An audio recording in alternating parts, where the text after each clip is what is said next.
திரு ராஜா. இல்லை ஸ்ட்ரைட்டா to the point.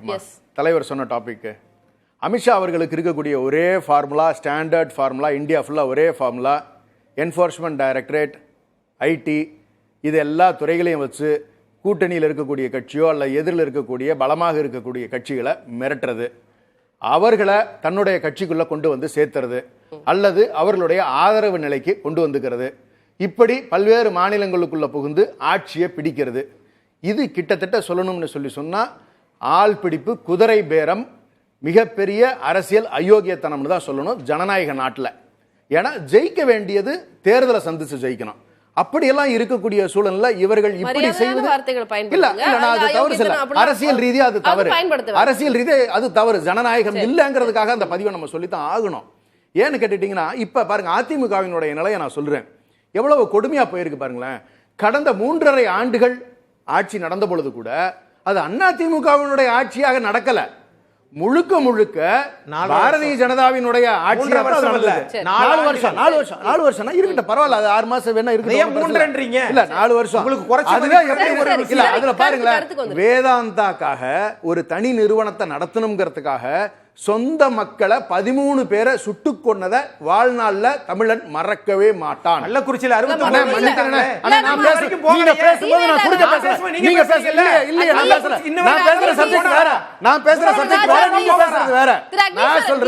Bharatiya ஜனதாவினுடைய history போக வேண்டாம், நிறைய பேசலாம். அப்படின்னா இல்ல சகோதரி, இது ஹிஸ்டரி இல்ல. நான் சொல்றது கடந்த அதிமுக ஆட்சி, அதிமுக ஆட்சியை நடக்கவில்லை, பாரதிய ஜனதாவினுடைய ஆட்சி இல்ல, அவருடைய ஃபார்முலா நான் சொல்றேன். அப்பவே முழுக்க முழுக்க இதெல்லாம் ஏன் நடந்துச்சுன்னு சொன்னா அதிமுகவில் இருக்கக்கூடிய மூத்த அமைச்சர்கள் எல்லாரையும் மிரட்டி அவருடைய கைப்பாவையாக மாற்றிக்கொண்டது பாரதிய ஜனதா. அதான் அமித்ஷா அவர்களுடைய ஃபார்முலா. நான் என்ன சொல்றேன், இந்த 4 வருஷம் நாங்கள் ஆட்சி நடத்தியிருக்கோம். கடந்த அதுக்கு முதல்ல இருக்கக்கூடிய அந்த 3.5 வருஷத்துல தமிழ்நாட்டுக்கு செய்த துரோகங்களை நான் பட்டியலிடுறேன். நீங்க 3 வேளாண் சட்டங்களை நீங்க ஆதரவு தெரிவிச்சு நீங்க மிகப்பெரிய துரோகத்தை விவசாயிகளுக்கு நீங்க பண்ணிருக்கீங்க. சிஏஏக்கு ஆதரவு கொடுத்திருக்கீங்க. மின்சார கட்டணம் உதயமின் திட்டம் மூலமா நீங்க ஆதரவு கொடுத்த நிலையில அது பாதிப்பு. எனக்கு புரியுது, நான் உங்களுடைய முதற்கட்ட கருத்தை நான் வாங்கிக்கிறேன். இல்ல நான் இது, அதாவது இப்ப அக்னி பேச ஆரம்பிச்சாருன்னா அவரும் ஒரு கடந்த அலோவ் பண்ணுங்க, நான் क्वेश्चन கேட்றேன், அலோவ் பண்ணுங்க. இப்ப நீங்க வச்சா உங்களுடைய சைடு விமர்சனங்கள், குற்றச்சாட்டுகள் இருக்கு. நான் நேரடியா நான் என்னோட தலைப்புக்கும் அதுக்கு ஜஸ்டிஃபை பண்ணணும் அப்படின்றதுனால அவங்க சைடு சொல்லக்கூடியது, நயினார் அவர்கள் பேசும்போது சொல்லக்கூடியது, தோல்வி பயம் எட்டி பாக்குது முதலமைச்சருக்கு. ஏன்னா அவங்க பதட்டம் அடையக்கூடிய வகையில நாங்க ஒரு மெகா கூட்டணியை கூட்டணி அமையாது அப்படின்னு சொல்லிட்டு இருந்தாங்க. ஆனா இன்றைக்கு நாங்க கூட்டணி அமைச்சிட்டோம், அதுவே அவங்களுக்கு ஒரு படபடப்பை கொடுத்திருக்கு, ஒரு பதட்டத்தை கொடுத்திருக்கு முதலமைச்சருக்கு. அதனால்தான் வரக்கூடிய மேடைகள் எல்லாம் இப்படி விமர்சனத்தை முன்வைக்கிறார் அப்படின்னு பேச. இது முழுக்க முழுக்க பதட்டமே கிடையாதுங்க. அவர் திட்டமிட்டு தன்னுடைய செயல்களை செய்து கொண்டிருக்கிறார் முதலமைச்சர் அவர்கள். நீங்க பாத்துக்கோங்க, கவர்னர் அவர்கள் பல்வேறு விஷயங்களில் தன்னுடைய ஆட்சிக்கு, திராவிட முன்னேற்ற கழகத்தினுடைய கடந்த இந்த 4 ஆண்டு கால ஆட்சிக்கு நிறைய இடர்பாடுகள் கொடுத்த போது கூட அவருக்கு மரியாதை குறைவாகவோ அல்லது சபை நாகரிகம் கருதி எல்லா விதத்திலும் கண்ணியமாக தான் நம்மளுடைய முதலமைச்சர் அவர்கள் நடந்திருக்கிறார்கள். எங்கேயுமே காம்ப்ரமைஸ் பண்ணது கிடையாது. இன்னமும் சொல்லணும்னு சொன்னா ஒன்றிய அரசில் இருக்கக்கூடிய ஜனாதிபதி ஆகட்டும், நம்மளுடைய 4 நிகழ்வுகளுக்கு நான் பட்டியலிட்டு சொல்ல விரும்புறேன். ஒரு இணக்கமான ஒரு சூழல் இருக்கணும்னு ஆசைப்படுறது இயல்புதான். ஏன்னு கேட்டுக்கிட்டீங்கன்னா ஒன்றிய அரசுக்கு கொடுக்க வேண்டிய மரியாதை எந்த குறையுமே முதலமைச்சர் அவர்கள் வைத்தது கிடையாது அப்படிங்கறத நான் பதிவு பண்றேன். ஆனாலுமே கூட தொடர்ந்து இவர்கள் செய்து வர்றது என்னன்னு கேட்டீங்கன்னா, இந்த கூட்டணி அவர்கள் அறிவித்த விதத்தை எடுத்து பார்த்தோன்னு நீ சொன்னீங்கன்னு சொன்னா முழுக்க முழுக்க எடப்பாடி பழனிசாமி ஐயா அவர்கள் மாண்புமிகு எதிர்கட்சி தலைவராக இருந்தவங்க, இருக்கிறவங்க எப்படி உட்கார்ந்து இருந்தார் அந்த பிரஸ் மீட்ல. நீங்க ஜெயலலிதா அம்மையார் இருந்திருந்தாங்கன்னா அந்த அதிமுகவினுடைய பிரஸ் மீட் எப்படி இருக்கும், நம்ம இந்த இரவு கற்பனைகள் நம்ம செய்து பார்த்தாதான் அந்த கூட்டணி எப்படி உருவாச்சுங்கிறத நம்ம தெரிஞ்சுக்க முடியும். ஒரு வார்த்தை அவர் பேசுறதுக்கு வாய்ப்பு வழங்கப்படவே இல்லை.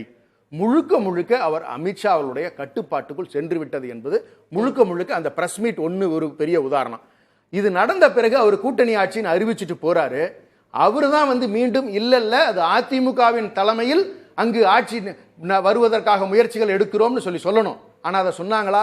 இங்க இருக்கக்கூடிய எதிர்கட்சி தலைவர் எடப்பாடி பழனிசாமி அவர்கள் பிரஸ் மீட்டை கூப்பிட்டு இல்ல அதெல்லாம் கிடையாது, நான் தான் தலைவர் தெரியுமா உங்களுக்கு அப்படின்னு தன்னைத்தானே சொல்லிக்கிற ஒரு நிலைக்கு போய் மாட்டி இருக்காரு. இல்ல மத்தியில் மோடி இங்க வந்து அது அவரே எடப்பாடி சொல்லிக்க கூடாது. பழனிசாமி இல்ல, அது அவரே சொல்லிக்க கூடாது. அமித்ஷா மன்னிக்கணும், சொன்னாரு. மன்னிக்கணும். அவரு சொல்லிக்க அமித்ஷா கூடாது. சொன்னதா அவரு சொன்னதா press meet ல தான் சொல்றாரு. இல்ல, ஆனா என்னுடைய கூட்டணி பேர் ஆட்சின்னு சொன்னார்லையான்னு சொல்லி கூட்டணி காட்டுறாரு. ஆட்சின்னு தான் அமித்ஷா அவர்கள் சொன்னாரு. அவர்கள் தலைமையிலான கூட்டணி ஆட்சினா என்ன அர்த்தம் மேடம் அது? அப்ப நீங்க சொல்லுங்க பார்க்கலாம். அதிமுக தாங்க தலைமை. அதையும் அவங்க கிளாரிஃபை பண்ணிட்டாங்கல்ல. என்னுடைய தலைமையிலான அதிமுக தலைமையிலான என்டிஏ கூட்டணி கூட்டணி ஆட்சின்னு சொன்னாரு. அதுக்கு என்ன பதில்?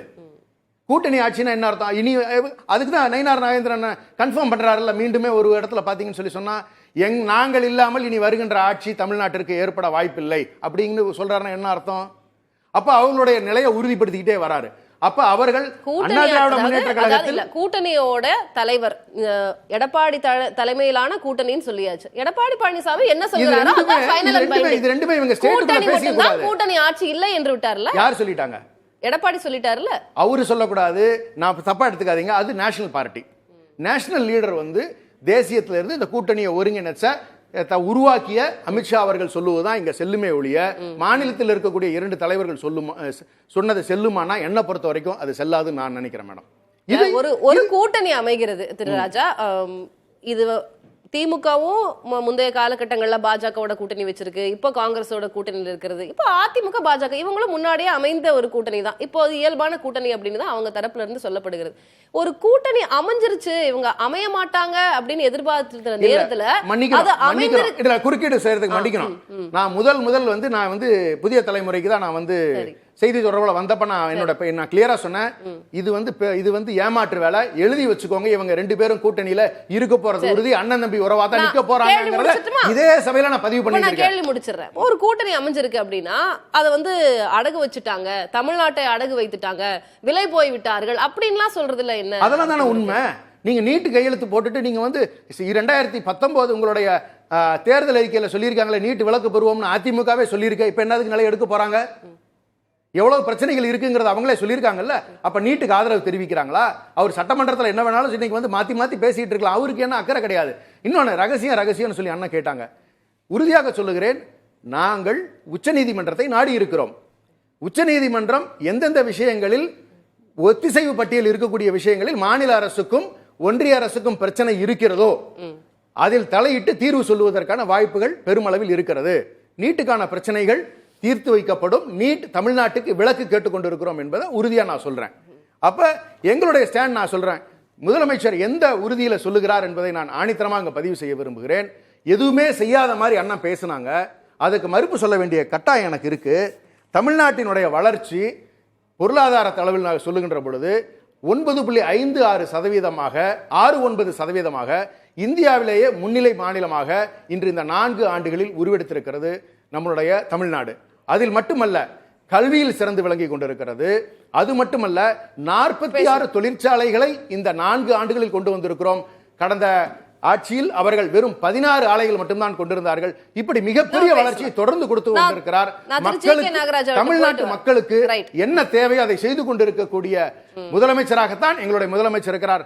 அந்த விஷயத்தை பொறுத்தவரை காம்ப்ரமைஸ் பண்ணவே இல்லை.